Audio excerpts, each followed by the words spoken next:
Bwana apewe sifa.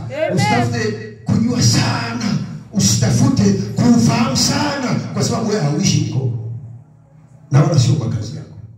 Bwana apewe sifa. Amina. Jina la Bwana libarikiwe sana. Nataka nikufundishe kitu gani? Nataka nikufundishe ufalme wa giza, namna ambavyo unatia giza fikra za watu, alafu watu hao waliotiwa giza wanakuwa ni watu wa namna gani. Ndipo utaanza kuchagua mimi ni mtu wa namna gani. Ni mmoja kati ya waliotiwa giza fikra ama hapana, kwa kadri utakavyonisikiliza kwa umakini. Bwana Yesu apewe sifa sana. Jina la Bwana libarikiwe. Tunahitaji kumtumikia Mungu huku tukiwa tuna akili, tuna fikra zilizo na uelewa. Amen. Na ndio maana nimesema na naendelea kusema na kila siku nitasema, kuna watu wanamtumikia Mungu, wanahisi kwenye akili zao, wanahisi kwenye mioyo yao wanamtumikia Mungu, lakini kumbe hawamtumikii Mungu, wanamtumikia shetani. Ni vile kwa sababu akili yao imepigwa giza, wanashindwa kuelewa ni nani wanayemtumikia.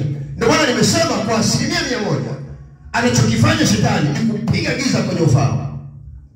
Sikiliza nikwambie, ukikuta ufahamu ambao mume amepigwa giza kwenye fikra zake, hiyo ndoa kila siku na makelele, kila siku. Kila siku maneno yaishi, maneno kila siku. Kila siku na namna ya kusonga mbele, kupiga hatua kwenye maisha inakuwa ngumu, kwa sababu kuna giza la kiroho, kuna giza la fikra pale limeingia katikati. Ni shida sana. Unaweza kukuta mke anasema hivi, mume anasema. Mume anasema hivi, mke anasema hivi.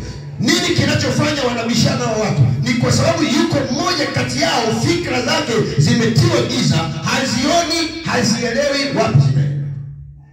Yeye ni mwanadamu ambaye anakula, anavaa vizuri, anapendeza. Unaweza kukuta mtu kwenye daladala amependeza sana, lakini akianza kuinua kinywa chake anatoa maneno machafu. Mpaka unajiuliza huyu ni mtu wa namna gani? Ya, kabisa. Mwingine amevaa suti